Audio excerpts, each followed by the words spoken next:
অরুণ ভাই, এত তাড়াতাড়ি নামাজে যাচ্ছেন? নামাজের তো এখনো দেরি আছে। হুজুরের কাছে একটা প্রশ্ন করব তো তার জন্য একটু তাড়াতাড়ি যাচ্ছি। আজকে আবার হুজুরের সাথে কি ঝামেলা বাঁধাবেন? অজু করে মসজিদে যাওয়ার পথে কোনো মেয়ের সাথে যদি টাচ লাগে তাইলে অজু থাকবে না থাকবে না? অজু থাকবে কিনা এটা হুজুর বলতে পারবে, কিন্তু ভাবি চাইলে হাত পা ভাঙবে এটা জানি। দুনিয়ায় এত কিছু থাকতে তুই মসজিদের মাইক চুরি করতে গেছিলি কেন? ভাবছিলাম আল্লাহর জিনিস চুরি করলে কেউ কিছু বলবে না। আমি বুঝলাম না, ইমাম সাহেব তোরে হাতে নাতে ধরার পরে ছাইড়া দিল কেন? ইমাম সাহেবরে বললাম আজান বাসা পর্যন্ত পৌঁছায় না, তাই সামনে নিয়ে লাগাচ্ছি।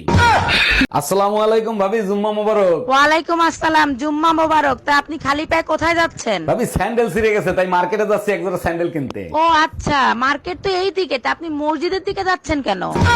এই যে ভাইয়া শুনছেন, একটা কথা বলতে চাচ্ছিলাম। সুন্দরীদের কথা শোনার অপেক্ষাই তো থাকি, বলেন কি বলতে চান? কিছু মনে করবেন না, বাচ্চাদের জন্য আপনি একটু হেল্প করতে পারবেন? অবশ্যই করব, বলেন আপনার কতগুলো বাচ্চা লাগবে? শালা, আমি অনাথ বাচ্চাদের সাহায্য করার কথা বলছি। ছেলেরা 10টা প্রেম করলে সমস্যা নাই, মেয়েরা 10টা প্রেম করলে মেয়েরা খারাপ কেন? একটা চাবি দিয়ে যদি 10টা তালা খোলা হয় তখন তারে কি বলে? মাস্টার কি? আর 10টা চাবি দিয়ে যদি একটা তালা খোলা হয় তখন তারে কি বলে? খারাপ তালা।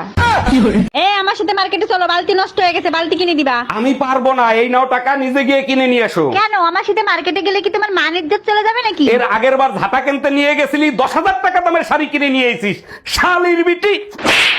এই মার্কেটে চলো, আমার দুইখান শাড়ি কিনে দিবা। গত মাসে 2খান কিনে দিছি, সেই 2খান আগে শেষ করো। ও শাড়ি এলাকার লোক দেখে ফেলছে, এখন আমার নতুন শাড়ি লাগবে। তোমারও তো এলাকার লোক দেখতে দেখতে বিরক্ত হয়ে গেছে, আমি কি নতুন আর একটা আনতে গেছি? হ্যালো টুম্পা, বাসায় কি আমাদের বিয়ের কথা বলছিলা? কইছিলাম মোর আব্বা আম্মায় রাজি না। তাইলে এক কাজ করি, চলো আমরা পালায়ে বিয়ে করি। ছেলে কাল গুই ফলাম সাথে তোমার মায়ের সব গহনা নিয়ে আইসো। দাম রাহালার ফলা মুই টুম্পর মা। হ্যালো, এই কোথায় তুমি? কোন ভাবির কাছে? তোমার মনে আছে বহুদিন আগে আমরা একটা সোনার দোকানে আসছিলাম? ওরে আমার বাবুটা, কেন মনে থাকবে না সোনা পাখি? এই দোকানে তোমার একটা হার পছন্দ হয়েছিল। ওরে আমার লক্ষ্মী, তুমি সেই সোনার দোকানে গেছো? সেই দোকানের সামনে একটা নাপিতের দোকান আছে, সেই নাপিতের দোকানে চুল কাটাতে আইছি। তুই কুত্তা, একটা কুত্তা। একটা হৌরের পরে বিয়া হরিয়া মোর জীবনটা টানা টানা করিয়া লাইছি। অমাতারি অত কও কি আয়, মুই তোর লাগে কি হরি নাই? বাল হরছেন, আজ পর্যন্ত মোর লাগে একটা রোমান্টিক কথা কইছেন? বালের রোমান্টিক কথা কমু, কোলে মাতারাইকে রোমান্টিক কথা কইতে গেলে তুই মাথার উহুন বাজতে শুরু করো।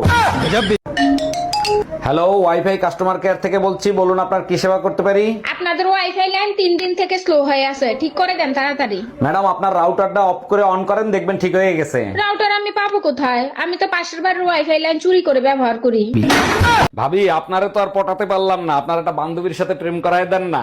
আমার একটাই অবিবাহিত বান্ধবী আছে, কিন্তু ওর একটা সমস্যা আছে। একটা সমস্যা তো, ওটা আমি ম্যানেজ করে নেবো, আপনি কথা বলেন। পরে আমারে কিছু বলতে পারবেন না, ও কিন্তু আইসক্রিম কামড়ায় কামড়ায় খায়। কি ব্যাপার, সাইজে গুজে কোথায় যাচ্ছ তুমি? বন্ধুদের সাথে আড্ডা দিতে যাচ্ছি, তোমার কোনো সমস্যা আছে? সমস্যা তো আছে, আমার কাছ থেকে পারমিশন নিছো? 1 মিনিট দাঁড়াও। আরে কি করো, তাড়াতাড়ি যাও, তোমার তো দেরি হয়ে যাবে। আচ্ছা ভাবি, শুনলাম আপনি নাকি সুযোগ পাইলেই ভাইয়ের পকেটের টাকা চুরি করেন। ওটাকে চুরি বলে না, নিজেকে আত্মনির্ভরশীল করা বলে। ভাই তো পুলিশের চাকরি করে, তা কখনো ধরা ঠরা খান নাই? কতবার ধরা খাইছি, 100 টাকা ঘুষ দিয়ে মামলা ওখানেই রফা দফা করছি। আমার মতো সুন্দর মেয়ে তুমি লাখেও একটা পাবা না, তোমার তো কপাল ভালো আমার মতো বউ পাইছো। বলো কি, তাই নাকি? তোর 14 গোষ্ঠীর কপাল যা আমার মতো একটা জামাই পাইছোস। আমার কপালে পোড়া, তার জন্য তোমাদের দুইজনকে পাইছি। কাজী যখন বিয়ে পড়াইতেছিল, দিনমোহর যখন বলছে 20 লাখ টাকা, তখন তোর কান কইছিল? কান কানের জায়গায় আছিল। 20 লাখ টাকা কি 20 কোটি হলে আমার কোনো অসুবিধা আছে? আমি তোমার ভালোবাসি, আই লাভ ইউ। অসুবিধা নেই মানে? এখন ছাড়াছাড়ি হলে টাকা দিবি কোত্থেকে? টাকা দেবো কেন? আমি তো ছাড়বই না তোমারে। হ্যালো, এই কোথায় তুমি? কোন ভাবির কাছে? তোমার মনে আছে বহুদিন আগে আমরা একটা সোনার দোকানে আসছিলাম? ওরে আমার বাবুটা, কেন মনে থাকবে না সোনা পাখি? এই দোকানে তোমার একটা হার পছন্দ হয়েছিল। ওরে আমার লক্ষ্মী, তুমি সেই সোনার দোকানে গেছো? সেই দোকানের সামনে একটা নাপিতের দোকান আছে, সেই নাপিতের দোকানে চুল কাটাতে আইছি। তুই কুত্তা, একটা কুত্তা।